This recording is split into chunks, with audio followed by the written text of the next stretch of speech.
হরে কৃষ্ণ। ভাগবত কথামৃতে সকলকে জানাই স্বাগত। এই ভাগবত কথামৃত যদি আপনাদের ভালো লাগে অবশ্যই চ্যানেলটি সাবস্ক্রাইব করে দেবেন। স্কিপ না করে ভিডিওটি পুরোটা শুনুন, আশা করি ভালো লাগবে। হরে কৃষ্ণ, হরিবল। জানিত আজ 12 তারিখ ফেব্রুয়ারি 2026 বৃহস্পতিবার। প্রতিদিনের অনলাইন সৎসঙ্গ শুরু করার আগে আমি আমার গুরুপাদ পদ্মে শ্রীচরণে অহেতুকি ভক্তি প্রার্থনা করি। ভক্তি সিদ্ধান্ত সরস্বতী গোস্বামী প্রভুপাদের শ্রীচরণান্তিকে শতকোটি ভক্তিপূর্ণ প্রণাম জানাই। শ্রী শ্রী শ্যামদাস বাবা চরণে ধন্যবাদ প্রণাম এবং অহেতুকি ভক্তি প্রার্থনা করি। গৌরাঙ্গ পরিবারের সকল ভক্তকে জানাই হার্দিক অভিনন্দন, ধন্যবাদ প্রণাম এবং সকলের কাছে আমি আশীর্বাদ প্রার্থনা করছি।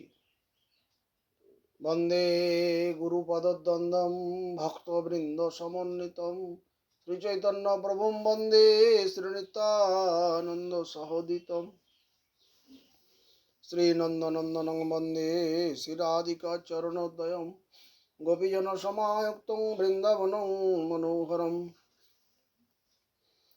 অজানুলম্বিত ভুজৌ কনকাবদাতৌ সংকীর্তনৈকপিতরৌ কমলায়তাক্ষৈ বিশ্বম্ভরো দ্বিজবরো যুগধর্মপালো বন্দে জগৎপ্রিয়করো করুণাবতারো নমামি গঙ্গে তব পাদপঙ্কজম সুরাসুরৈর্বন্দিত দিব্যরূপম ভক্তিম চ মুক্তিম চ দদাসি নিত্যম ভবানুরূপে সদা নরানম ধ্যেয়ং সদা পরিভবগ্নম অভীষ্টতোহম তীর্থাস্পদম শিববিরিঞ্চিনুতম শরণ্যম প্রণতপালম ভবাব্দিপোতম বন্দে মহাপুরুষতে চরণারবিন্দম ভাগীশযস্য বদনে লক্ষ্মীর্যস্য চ বক্ষসি যস্যস্তে হৃদসংবিৎ तं নৃসিংহমহং ভজে।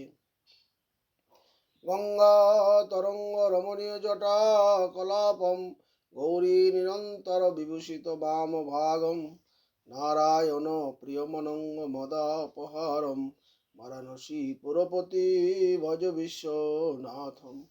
শ্রীকৃষ্ণ চৈতন্য প্রভু নিত্যানন্দ শ্রী অদ্বৈত গদাধর শিবাসাদি গৌর ভক্ত বৃন্দ। জয় রূপ সনাতন ভট্ট রঘুনাথ শ্রীজীব গোপাল ভট্ট দাস রঘুনাথ।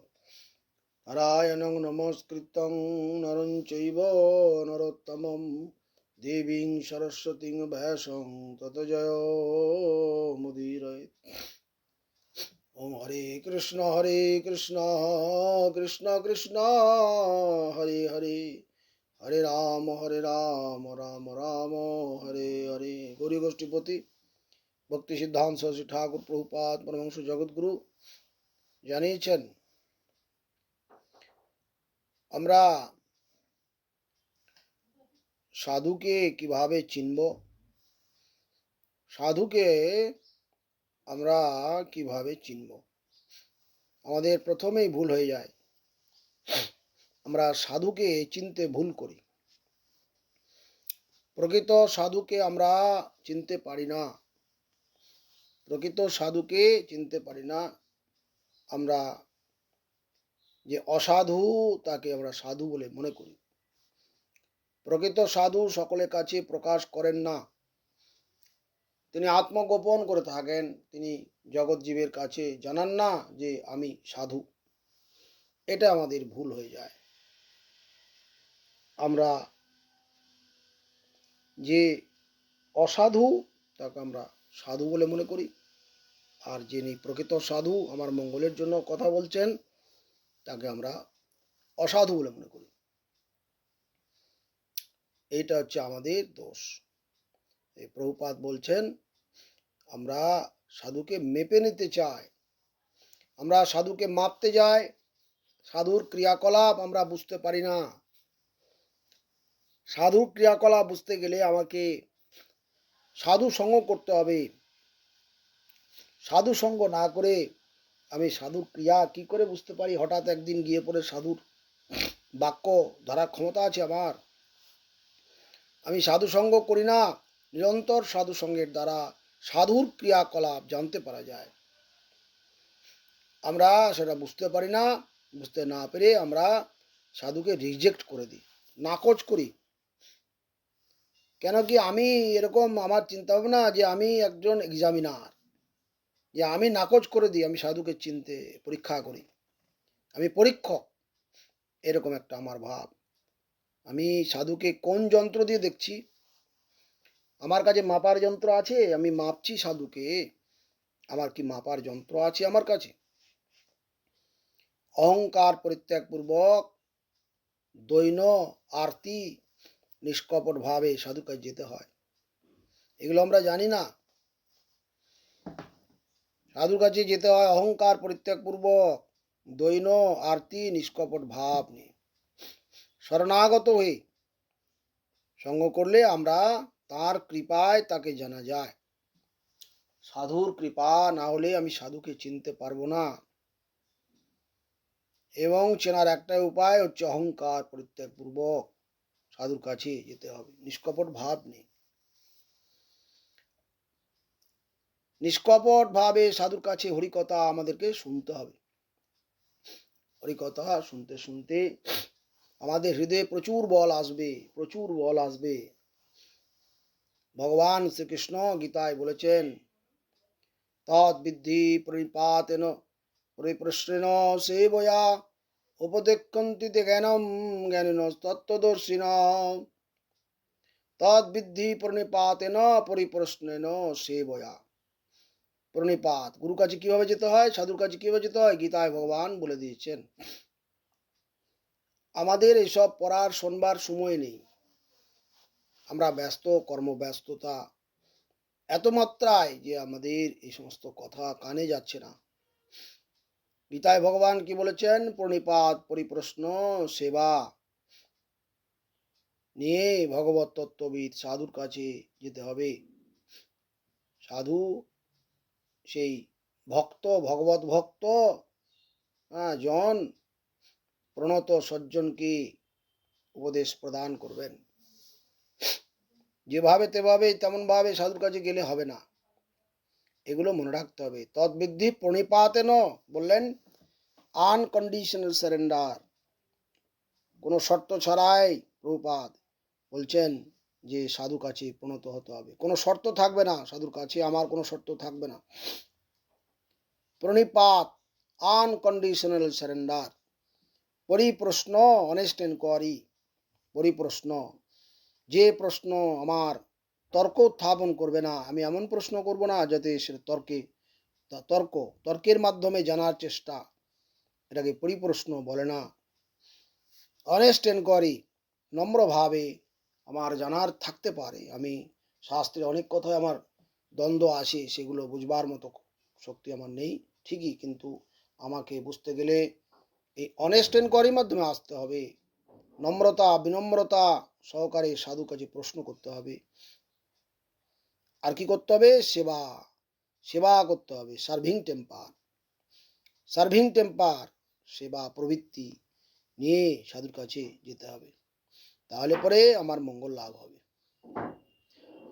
এছাড়া মঙ্গল হতে পারে না। প্রভুপাদ বলছেন বিষয়ীকে আমরা বিষয়ী বলি। বিষয়ী কে?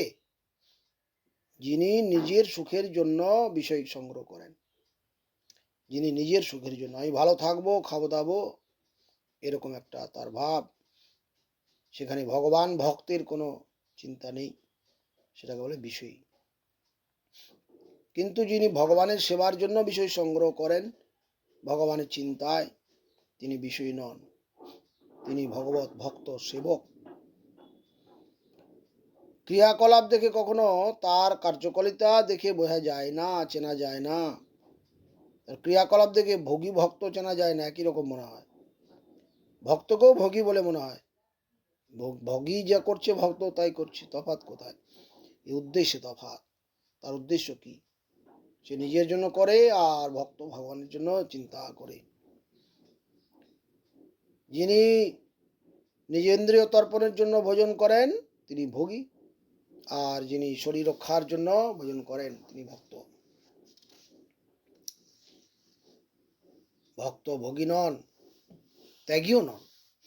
ভক্ত হলো ভগবত সেবক, ভগবানের সেবার জন্য তিনি সদা তৎপর, সবসময় তার চিন্তা কিভাবে ভক্ত ভগবানের সুখবিধান তিনি করতে পারবেন। জাগতিক সকল দ্রব্যকে ভক্ত সে ভগবানের সেবায় নিযুক্ত করেন। জড়জগতের যা কিছু সব ভগবানের সেবার জন্য সেগুলোকে তিনি নিযুক্ত করেন। এটা ভক্তের কাজ। সময় তো অতিক্রান্ত, অল্প সময়ের মধ্যে আমরা এত বড় তত্ত্বকে আমরা কিভাবে হৃদয়ে রাখতে পারবো এটা সম্ভব হবে, কিন্তু সেটা ভগবানের ভক্তের কৃপা যখন হৃদয়ে সঞ্চারিত হবে তখন সকল শাস্ত্রের তত্ত্ব আস্তে আস্তে ধীরে ধীরে হৃদয়ে প্রকাশিত হবে। এই জন্য নিরন্তর ভক্ত সঙ্গের মধ্যে আমাকে থাকতে হবে। হরিকথা একটু সময় পেলেই আমাকে ভগবানের হরিকথা, যে ভক্ত হরিকথা বলেন, ভগবানের কথা শুনতে হবে। শোনার মধ্য দিয়ে আমার প্রীতির উদয় হবে। আমি যত হরিকথা শুনব তত আমার হৃদয় আস্তে আস্তে নির্মল হবে। হৃদয় যদি কঠিন হয় তাহলে ভগবত তত্ত্ব সেখানে স্থান পায় না।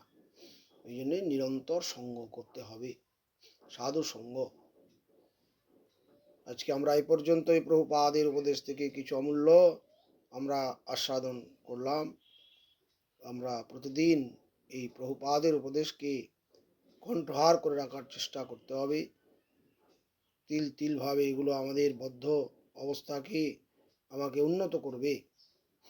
আজকে এই পর্যন্তই। বাঞ্ছা কল্পতরুভশ্চ কৃপা সিন্ধুভ্যেব চ পতিতানাং পাবনেভ্যো বৈষ্ণবেভ্যো নমো নমঃ।